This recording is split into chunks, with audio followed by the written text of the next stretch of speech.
আসসালামু আলাইকুম। এখন একটু কথা বলবো আপনাদের সাথে এবং জাতির উদ্দেশ্যে। বিষয়টা হলো মাগুরার এই বাচ্চা মেয়েটা নিয়ে, কি জানি নাম, আসিয়া। এতটুকু একটা বাচ্চার উপরে এতটুকু নির্যাতন হইল।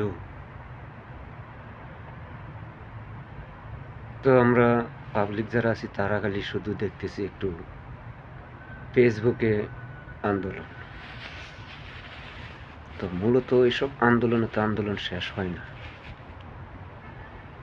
ভিকটিমের কষ্ট দূর হয় না। শুনেছি না কিছু মারাও গেছে। যদি মারা গিয়ে থাকে তো ইন্না লিল্লাহি ওয়া ইন্না ইলাইহি রাজিউন। ভাবতে গেলে চোখে দিয়ে পানি চলে আসে।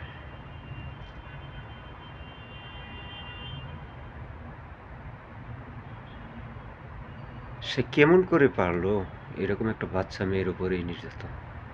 নির্যাতন না, ধর্ষণও করছে কেন এটা তো বলতে পারি না প্রকাশ্যে। সে নাকি এর আগেও একদিন তার পোলার বইয়ের রুমের লাইট নিভিয়েছিল। সেই ভয়ে বাচ্চা মেয়েটাকে তার পোলার বউ বাড়িতে আনছিল রাত্রে সাথে থাকার জন্য। তো গেছিলে তুই পোলার বইয়ের কাছেই যাইতি যে কোনো কায়দায়। আমি শিখিয়ে দিচ্ছি না বিষয়টা, সবাই সরি, মাফ করবেন। কথা দেখাচ্ছে আর কি, কথার পিছনে কথা আসে। তো তুই বাচ্চা মেয়েটার গুরিত কেমনে গেলি? কুলাঙ্গারের বাচ্চা। গালি দিলে ওই বিচার হবে না। আর আমি এখন যাব প্রশাসনের দিকে। আর উকিল মহরি, জজ, তাদেরকেও একটু বলবো এসব অপরাধীর পিছনে না ছুটে, অপরাধীর পিছনে ছুটবেন। অপরাধীর ধরন আছে, ধারা আছে, এটা তো আপনারা ভালোভাবেই জানেন। তো এই যে একটা অপরাধ আসামি, তাদের পিছনে আপনারা কেমনে গাইবেন মিথ্যে ছাপাই? উকিলরা তো মিথ্যা ছাড়া কিছু কতই কয় না। এ তো পাবলিক জানে, যারা মামলা খাইছে, মামলায় কাছারিত ঘুরছে, এরা জানে, আমি নিজেও জানি। তো আপনারা কেমনে তাদের পিছনে সাফাই গাইবেন যে তারা ভালো মানুষ? টাকা একটু কম খান না, আপনার করতে মাসাল্লাহ অন্য দিক দিয়ে অনেক ইনকাম আছে। তো এইসব আসামির পিছনে ঘুরাটা ঠিক মনে করি না। সরাসরি একটু ফাঁসির ব্যবস্থা করে দেন, প্রকাশ্যে, কোনো গোহন চিপাই চাপাই না।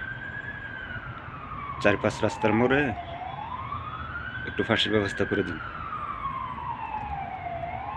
দুনিয়াতে যদি একটু শান্তির মানুষ বাঁচবার চায়, তাহলে যদি একটু ভালো মানুষ ঘুমাতে পারে আর কি, তো আপনারা এই সময়টুকু নষ্ট করবেন না।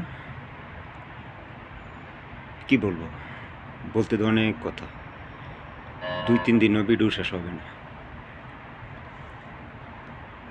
তো এইটুকুই অনুরোধ, এইসব আসামির পিছনে সময় নষ্ট করবেন না, দ্রুত বিচার কার্যক্রম শুরু করুন।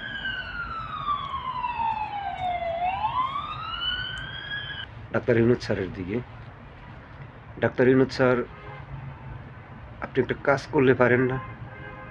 মানুষ তো, আপনি তো জীবনে অনেক রেকর্ড কামাই করছেন, নোবেল বিজয়ী, সারা বিশ্বে আপনাকে চিনে। তা আপনি আরেকটু পরিচয় দিয়ে যান, বাংলাদেশটার ভিতরে একটা নাম করে যান। এই যে একটা বিষয়, ধর্ষণ, বাচ্চা ছেলে পেলে মেয়েদেরকে ধর্ষণ,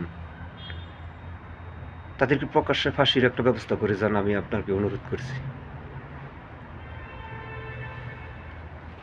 তারপর অনেকগুলো বিষয়ই আছে এরকম, নিরপরাধ মানুষের উপর হত্যাকাণ্ড, ধর্ষণ, খুন খারাপি, এসবগুলোর তো তদন্ত লাগে না। এসবগুলোর আবার কি তদন্ত? শুধু শুধু আদালতের মূল্যবান সময় নষ্ট করা এই বিষয়ে। বিষয় অনেকই আছে, তো সবগুলো উল্লেখ করা সম্ভব না। তো যেসবগুলোর এইরকম প্রকাশ্যে কাজ হয়, এইসবগুলোর তো কোনো তদন্ত করে আদালতের মূল্যবান সময় নষ্ট করার আমি মনে করি না আর কি। এটা আমার বিবেকে ধরে না। তাদেরকে জাস্ট হুকুম দিতে যা দেরি,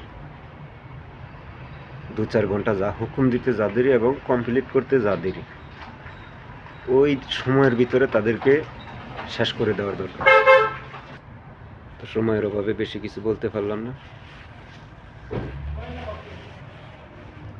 ইউনূস স্যারের প্রতি আবেদনটা আমার রইল, তাদেরকে প্রকাশ্যে মৃত্যুদণ্ডের একটু ব্যবস্থা করে দেন, যাতে বাংলাদেশে এরকম ঘটনা না ঘটে।